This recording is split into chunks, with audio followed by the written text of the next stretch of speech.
Então, ótimo. Então, vamos começar. Gente, primeiramente, agradecer a presença de todos. É uma honra para mim estar aqui. Agradecer novamente a equipe organizadora do evento por me convidar novamente para mais uma imersão. Eu falo que é uma gratidão, um sentimento tão, assim, dá um orgulho tão grande para a gente, uma alegria tão grande poder estar aqui compartilhando o que a gente vem estudando há tanto tempo e, ao mesmo tempo, é uma oportunidade de encontrar com outros colegas, de assistir outras palestras. Então, um momento muito rico. Agradecer de coração. Bom, vamos lá. Minha aula já está aqui na tela. Coloca para mim, por favor. Ótimo. Bom, o principal objetivo da nossa discussão é falar sobre a relação do intestino com a inflamação sistêmica e como que isso tem um impacto na saúde integral do indivíduo, né, dos nossos pacientes. A saúde integral, ela começa de dentro para fora. E, nesse aspecto, a dieta, sem dúvida, tem um papel enorme. Através da dieta, nós vamos fornecer os nutrientes necessários para o funcionamento adequado das nossas células e para que ocorram inúmeras reações vitais no nosso organismo. Isso a gente já sabe. Mas a gente precisa começar a olhar para os alimentos e entender como que os componentes alimentares, então, os nutrientes, os antioxidantes, os compostos bioativos, as fibras, como que esses componentes alimentares, de fato, conversam com trilhões de micro-organismos que habitam a nossa microbiota e que servem como substrato para a produção de outros inúmeros metabólitos que têm um papel fundamental no desenvolvimento ou no silenciamento de respostas inflamatórias sistêmicas. Então, quando nós pensamos no microbioma, é claro que nós temos diversos microbiomas no corpo humano em diferentes nichos. Então, eu tenho o microbioma associado ao sistema urinário, à pele, o microbioma associado às glândulas mamárias. Mas por que o microbioma intestinal ele recebe tanta atenção? Porque, de fato, é no intestino que a gente abriga a maior diversidade e a maior quantidade de micro-organismos, dentre eles bactérias, arqueias, vírus, parasitas, os quais produzem inúmeros metabólitos que vão influenciar diretamente na saúde do hospedeiro. Além disso, 70% das células do sistema imunológico estão ali ao redor do intestino. E esses metabólitos de micro-organismos sinalizam nessas células, podendo aumentar ou silenciar a resposta inflamatória. Quando nós olhamos para a distribuição dessa microbiota ao longo do trato gastrointestinal, nós percebemos diferentes características. Então, se nós olharmos para o estômago, por exemplo, nós percebemos que há uma diminuição nessa quantidade de bactérias. E isso é determinado principalmente pelo pH, pela presença de enzimas digestivas e também pela própria motilidade do estômago, que deveria tornar esse ambiente hostil ao crescimento excessivo de micro-organismos. À medida que nós vamos descendo ao longo de todo o intestino, a gente vai observando que, gradativamente, essa colonização por micro-organismos vai aumentando, mas, de fato, é no cólon onde nós observamos uma explosão dessa densidade microbiana. E ali no cólon, pela ausência das enzimas digestivas e pelo trânsito colônico ser mais lento, a gente tem a fermentação de inúmeros componentes alimentares, como as fibras, por exemplo, levando à produção dos ácidos graxos de cadeia curta, que é um metabólito fundamental para a saúde do hospedeiro.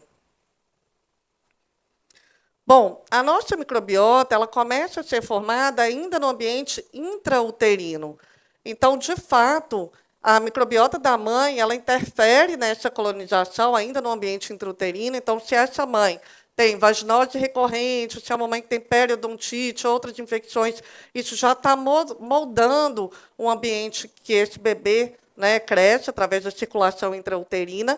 E quando o bebê nasce, a via de parto também é um grande determinante. Então, se o bebê vem de um parto vaginal, ele vai ser mais propenso à colonização pelos lactobacilos vaginais da mãe.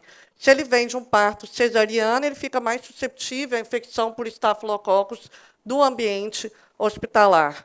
E ali no início da vida, se foi amamentado com aleitamento materno, recebe maior quantidade de bifidobactério, como que foi a introdução alimentar nas fases iniciais ali da vida daquele indivíduo? Mais ou menos por volta dos 3 anos, a gente tem uma assinatura microbiana semelhante ao que a gente vai carregar para o resto da vida, mas a gente precisa lembrar que muitos aspectos da vida adulta também podem moldar essa microbiota. Então, como essas pessoas se alimentam, né, qual que é o padrão alimentar? É uma dieta proveniente de alimentos in natura ou é uma dieta de ultraprocessados? Se é um indivíduo que faz uso frequente de medicações que sabidamente influenciam de forma negativa nessa microbiota, como os inibidores da bomba de prótons, como os antibióticos, como diversos psicotrópicos, ao ambiente que essa pessoa está inserida, né, os poluentes, e, além disso, questões associadas ao estresse da vida moderna. Então, o estresse também interfere na microbiota, e a microbiota, por sua vez, também, através desse eixo bidirecional intestino-cérebro, influencia na regulação do humor, na ocorrência de doenças neurodegenerativas, dentre outras condições clínicas. Então, quando a gente pensa na saúde do intestino, a gente precisa voltar, eventualmente, em conceitos básicos que estão relacionados ali à barreira intestinal. Vocês já pararam para pensar que o intestino é o nosso órgão de maior interface entre o ambiente externo e o ambiente interno? Então, de fato, ele precisa ter essa barreira íntegra para prevenir a entrada de xenobióticos e toxinas para a circulação sistêmica, gerando essa resposta inflamatória, que muitas vezes ocorre de forma silenciosa, mas que reverbera em todo o nosso organismo. Quando nós pensamos na barreira intestinal, talvez o primeiro componente que vem à mente sejam as células epiteliais. Nós sabemos que essas células epiteliais têm uma característica de estarem justapostas. Elas são bem coladinhas umas nas outras, e para que elas fiquem bem próximas umas das outras, nós precisamos da expressão de proteínas de junção. A gente vai abordar sobre elas. Então, a primeira camada ali, né, da barreira intestinal são as células epiteliais. Abaixo dela, nós temos o GALT, o tecido linfóide associado ao intestino, ali na lâmina própria. E acima dessa camada de células epiteliais, a gente tem uma camada de muco, que também é extremamente importante como uma terceira camada de barreira ali do intestino. Por quê? Porque o muco ele vai separar a microbiota que vem acima dessas células, né, não permitindo contato direto da microbiota nas células intestinais. Além disso, serve de substrato energético para a microbiota intestinal. E ali no muco também a gente abriga substâncias importantes do sistema imunológico, como os peptídeos antimicrobianos e imunoglobulina IgA. Então, junto a essas 4 camadas, microbiota, muco, células epiteliais e o GALT, promovem essa função de barreira física e vão proteger, né, o nosso organismo.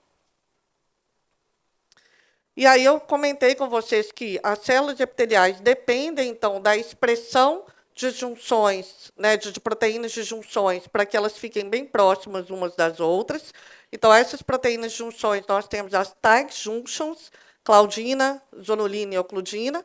Nós temos os desmossomos e as junções aderentes. Elas precisam estar íntegras. Em condições de disbiose, por exemplo, e redução da espessura da camada do muco, a gente pode ter uma ruptura dessas proteínas, favorecendo, então, o quadro que vocês já sabem, conhecidos como leaky gut ou síndrome do intestino permeável. A gente tem adotado essa nomenclatura.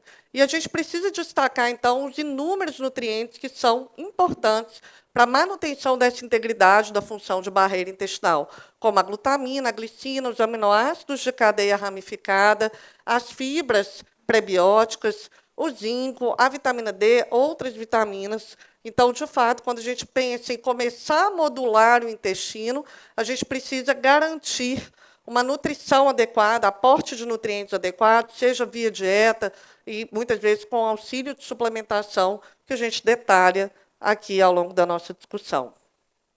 Então, vocês viram que a microbiota ela tem essa importante função de ser uma das camadas da barreira intestinal. Além disso, a microbiota ela exerce uma função de defesa, porque as bactérias probióticas elas ocupam o sítio de adesão que poderiam ser ocupados por bactérias patogênicas. Então, inibe o crescimento de bactérias patogênicas, inibe também a chegada do que nós chamamos de LPS, ou lipopolissaccáride, um componente de membrana de bactéria gram-negativa, que pode, né, se eu tiver com o intestino permeável, ultrapassar ali, entrar na circulação sistêmica, causando um quadro de endotoxemia ou de inflamação sistêmica. Além disso, a microbiota saudável, ela produz vitaminas do complexo B, como a vitamina B12, a biotina e a vitamina B9, e ela produz vitamina K, sem falar na produção dos ácidos graxos de cadeia curta. A microbiota ela também interage através de sinalização com células do sistema imunológico, estimulando, por exemplo, a produção de interleucina 10, que tem uma ação anti-inflamatória, então, quando a microbiota está adequada, e a microbiota ela também vai interferir na biodisponibilidade de diversos fármacos. Então, a microbiota ela pode tanto aumentar a ativação de um fármaco, quanto diminuir a ação ou a biodisponibilidade desse fármaco. Isso a gente estuda muito, por exemplo, no contexto do paciente oncológico, em quimioterapia, com desbiose, recebendo essas drogas, né, que podem ter um impacto na microbiota, e a microbiota alterada, por sua vez, também podem ter um impacto na eficácia desse tratamento. Mas eu quero falar mais a fundo dos metabólitos produzidos pela microbiota.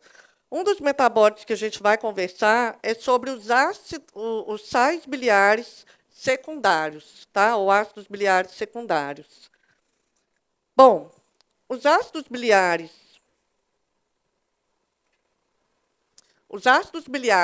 primários, eles são formados lá no fígado, a partir do colesterol. Esses ácidos biliares primários, eles são conjugados ainda no fígado a taurina ou glicina. Então, eles são chamados de ácido cólico e ácido quenodesoxicólico. Quando nós alimentamos e o bolo alimentar chega no duodeno, nós liberamos um hormônio chamado de colecistoquinina. E a colecistoquinina, então, ela favorece a contração da vesícula biliar e eu tenho, então, a chegada dos sais biliares conjugados lá no intestino delgado para a participação do processo de emulsificação de gorduras, absorção de gorduras e de vitaminas lipossolúveis. Até aí você já sabe. Bom, esses sais biliares conjugados, eles podem sofrer desconjugação pela microbiota intestinal. Então, veja que a microbiota ela influencia no metabolismo dos sais biliares. Então, algumas bactérias, principalmente bactérias gram-negativas, elas são dotadas de uma enzima chamada de hidrolase de sal biliar. E essas bactérias, então, conseguem fazer essa desconjugação, possivelmente utilizam como substrato energético taurina e glicina no seu metabolismo. Então, elas acabam tendo mais substrato também para crescer, né? E como produto dessa desconjugação, elas produzem os tais ácidos biliares secundários. Os ácidos biliares secundários, em condições normais ou fisiológicas, num contexto que eu tenho uma microbiota adequada, em concentrações adequadas, eles são fantásticos. Por quê? Porque eles se conectam ao receptor no intestino, por exemplo, chamado de TGR5, e quando estimula a TGR5, aumenta a produção de GLP-1. Né? GLP-1 é o que está na moda agora. Né? Por quê? Porque auxilia na melhora da sensibilidade à insulina, no controle da saciedade, na perda de peso, e tem outros inúmeros efeitos sistêmicos. Entretanto, num contexto de desbiose, eu posso ter uma produção excessiva de sal biliar secundário, que não é tão interessante, porque o excesso de sal biliar secundário recircula de volta para o fígado, e lá no fígado pode alterar todo o metabolismo hepático, aumentando a resistência à insulina aumentando a capacidade de lipogênese de novo, ou seja, a capacidade do fígado de produzir mais gordura, aumentando a esteatose hepática, por exemplo, e diminuir a capacidade do fígado de oxidar gordura. Então, em excesso, por conta da alteração da microbiota, o sal biliar secundário se torna um metabólito indesejável. Então, veja que existe sempre essa condição paradoxal, né? E mesmo em relação aos ácidos graxos de cadeia curta, nós sabemos que uma dieta com alto teor de fibras e no contexto de uma microbiota adequada, essa microbiota vai fermentar essas fibras e, como produto dessa fermentação, eu tenho a produção de 3 ácidos graxos de cadeia curta conhecidos, como o butirato, o acetato e o propionato. Eu vou dar um destaque nesse momento para o butirato, porque o butirato ele é um principal substrato energético para os colonócitos, então ele promove essa regeneração celular que é tão intensa no intestino, garantindo ali a integridade dessa mucosa intestinal. Além disso, ele tem uma ação antioxidante no intestino e ele tem uma ação anti-inflamatória, inibindo vias que envolvem a ativação de NF-κB. Então, o butirato é extremamente importante, mas, da mesma forma, ele precisa ser produzido em quantidades adequadas. Tem estudos que mostram, por exemplo, que o excesso de butirato em pacientes obesos está associado a aumento da permeabilidade intestinal e a desbiose intestinal. Então, é aquilo que eu falo, é uma linha tênue. Ele é muito importante, mas ele precisa ser considerado no contexto do perfil da microbiota e da sua concentração. O butirato ele também tem uma ação no fígado, promovendo o aumento da oxidação de gordura no fígado e diminuindo a capacidade de lipogênese de novo, ou seja, prevenindo a esteatose hepática. Mas o butirato ele tem uma ação sistêmica. Então, no próprio intestino, a gente viu, no fígado, tem uma ação no pâncreas. Então, o butirato estimula a produção de insulina pelo pâncreas, então, favorecendo um controle glicêmico mais interessante para esse paciente. Nas células do tecido adiposo, o butirato estimula a secreção e a sensibilidade da leptina.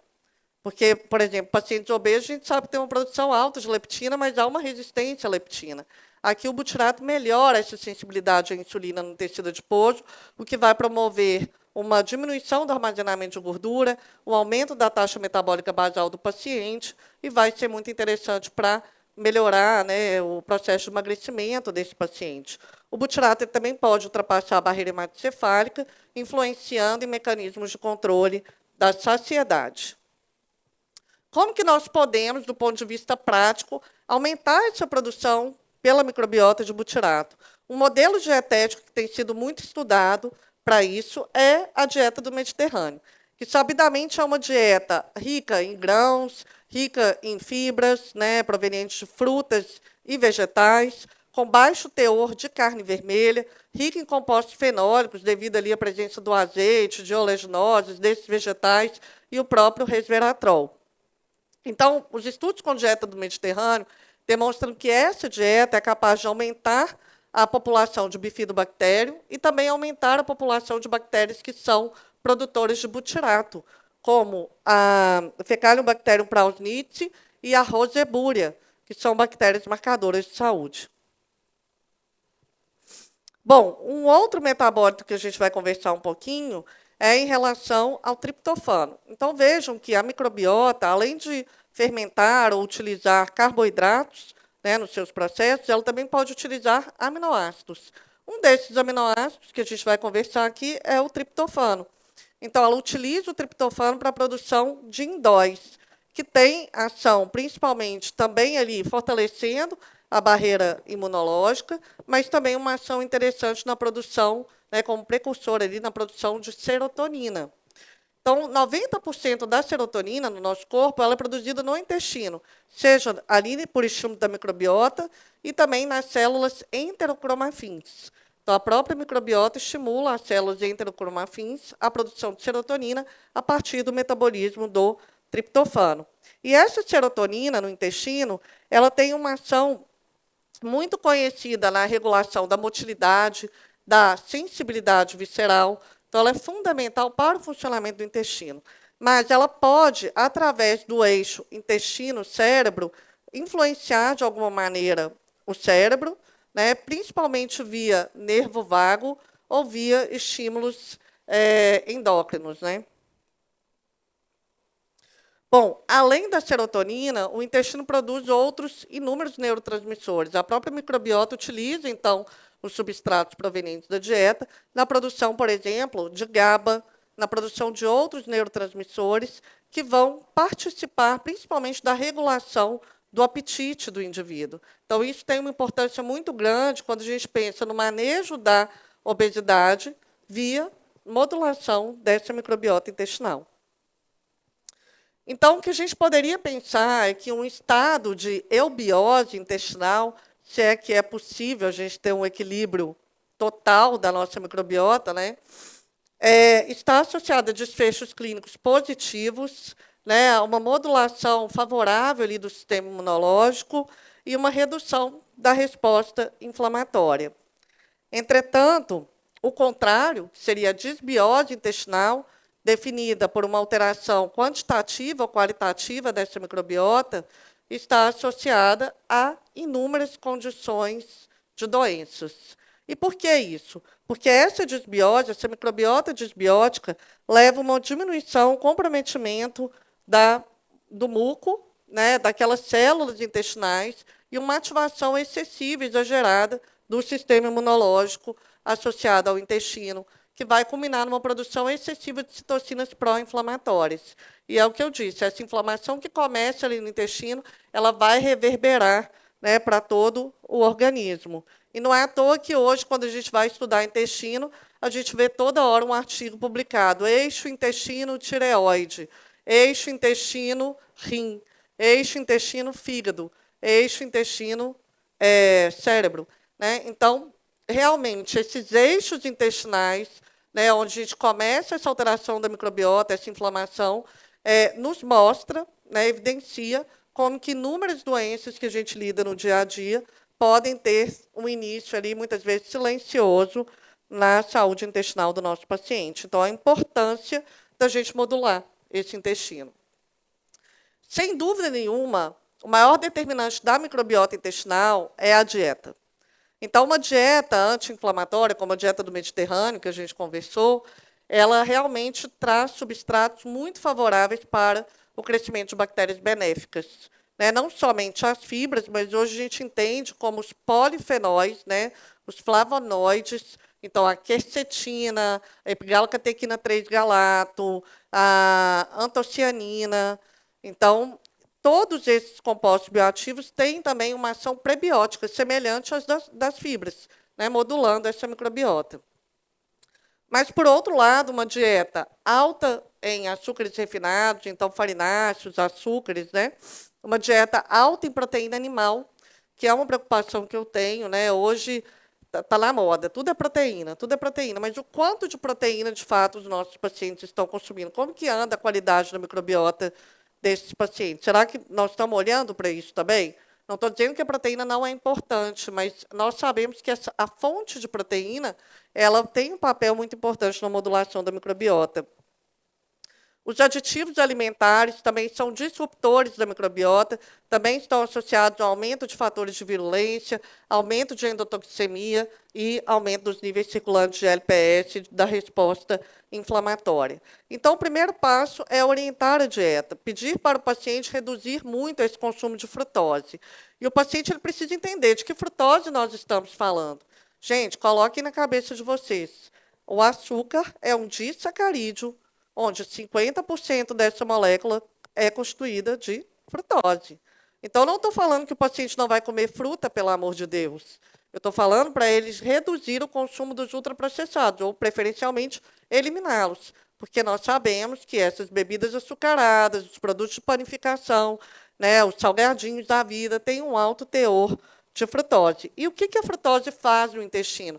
Ela aumenta a abundância de proteobactérias, o que não é interessante e diminui a colonização por bactérias que são produtoras justamente do butirato, que a gente vem discutindo ao longo dessa aula, a sua importância.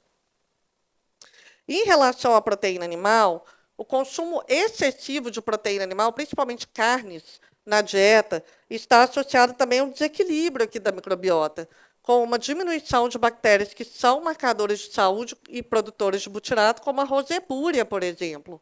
Tá? Então, a gente precisa equilibrar essa microbiota, reduzindo ou adequando esse consumo de proteínas animais.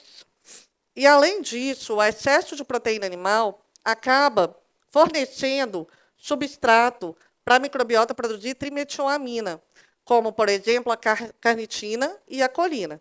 Então, a microbiota intestinal ela pode utilizar a carnitina ou colina para formar trimetilamina, e essa trimetilamina que foi produzida no intestino, ela chega ao fígado, seja pela veia porta, ou seja pelo aumento da permeabilidade do intestino, e lá no fígado, essa trimetilamina sofre a ação das flavinas monoxigenases, que são enzimas que vão converter numa trimetilamina tóxica, conhecida como TEMAL, ou N-óxido de trimetilamina. O TEMAL ele é bastante estudado no contexto das doenças cardiovasculares, porque ele interfere na agregação plaquetária, favorecendo maior formação de trombos e, consequentemente, maior risco de doenças cardiovasculares, né, como infarto agudo do miocárdio, AVC ou trombose. Mas esse TEMAL ele é excretado via sistema renal. Então, ele também tem sido muito estudado como um fator que desencadeia, né, ou agrava a doença renal crônica, uma outra condição tão silenciosa e inflamatória no nosso meio. As gorduras saturadas em excesso também trazem uma ruptura dessa homeostase da microbiota. Então, gordura saturada também não é, né? Aí vem o povo da low carb, né, que defende a dieta carnívora. Então, as pessoas estão consumindo muita proteína e muita gordura saturada, achando que isso não vai trazer nenhum problema quando se pensa em termos da microbiota. O excesso de gordura saturada na dieta está associado a um aumento excessivo na produção dos sais biliares secundários, que eu conversei com vocês, e também está associado a um aumento dos níveis circulantes de LPS, maior ativação de receptor do tipo TOL4 e maior resposta inflamatória sistêmica. Então, isso também precisa ser ajustado na dieta. Um outro ponto fundamental é ajustar o aporte de fibra. Normalmente, quem é nutricionista aqui aprende que a necessidade de ingestão de fibra na população adulta deve ficar ali entre 25 a 30 gramas de fibra por dia. É bem possível que essas recomendações mudem, porque o que a gente está vendo nos trabalhos é que, pensando em modulação da microbiota, talvez a gente teria que consumir 40 até 50 gramas de fibra por dia. Alguns autores falam sobre isso. Muitas vezes a gente não consegue ofertar isso na dieta. Até deveria, né? Se as pessoas consumissem, tivessem uma dieta mais plant-based, a gente alcançaria. Mas, na prática, quem está na prática sabe dos entraves. Então, a gente tem a opção de suplementação. A inulina e a fibra da maçã, ela tem uma ação bifidogênica fantástica, mas se você tiver com o paciente no início do tratamento, com muitos sinais e sintomas de desbiose, fermentando muito, talvez seja mais interessante você começar com fibras de baixa fermentação, como, por exemplo, a goma cássia, uma fibra de baixa fermentação. A beta-glucano de levedura ela pode ser considerada uma fibra prebiótica, mas ela também tem uma ação muito interessante do ponto de vista do aumento de IgA intestinal.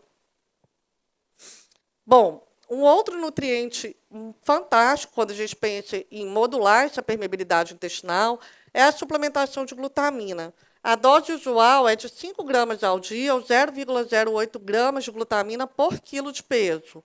A glutamina ela promove um aumento da secreção de GLP-2, que tem uma ação muito importante ali na barreira intestinal, e a gente tem ela amplamente comercializada.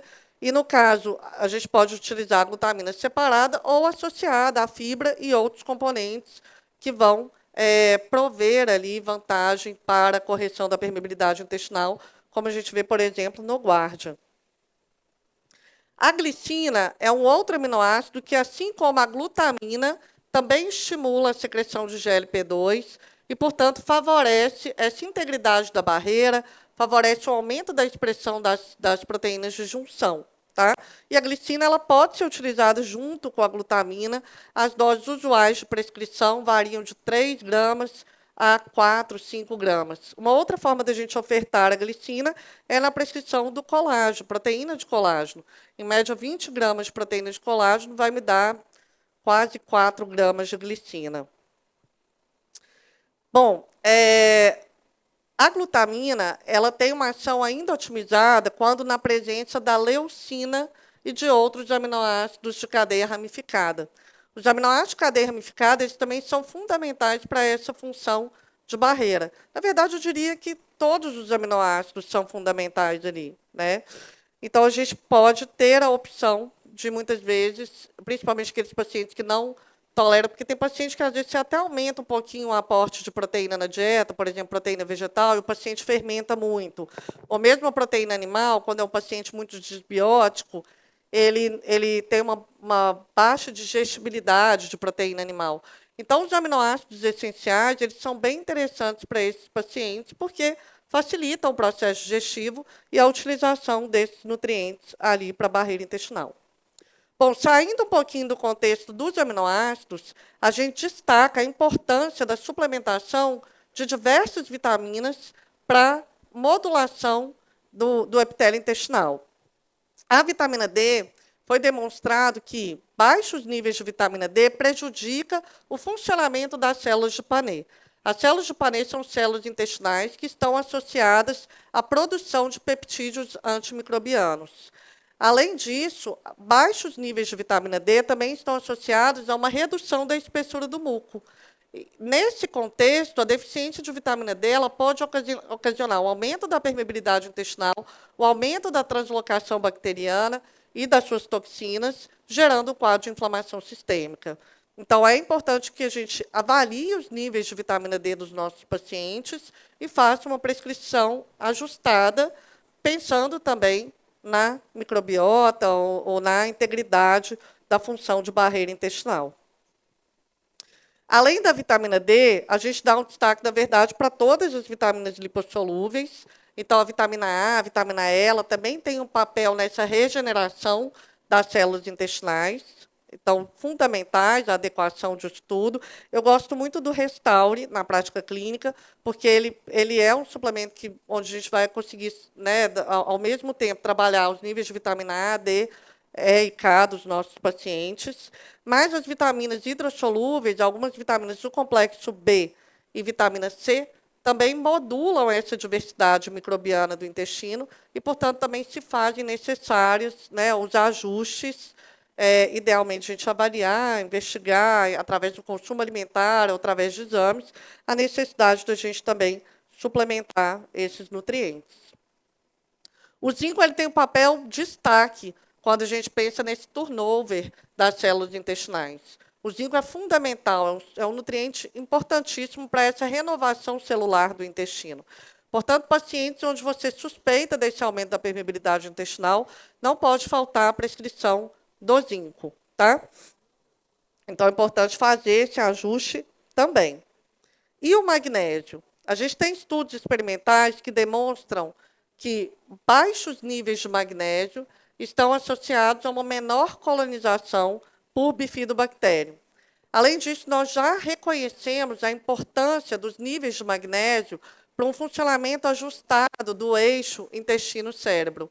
Então, pacientes que têm baixos níveis de magnésio, muitas vezes são mais ansiosos, né, são mais estressados. Então, o magnésio ele também é importante nesse sentido.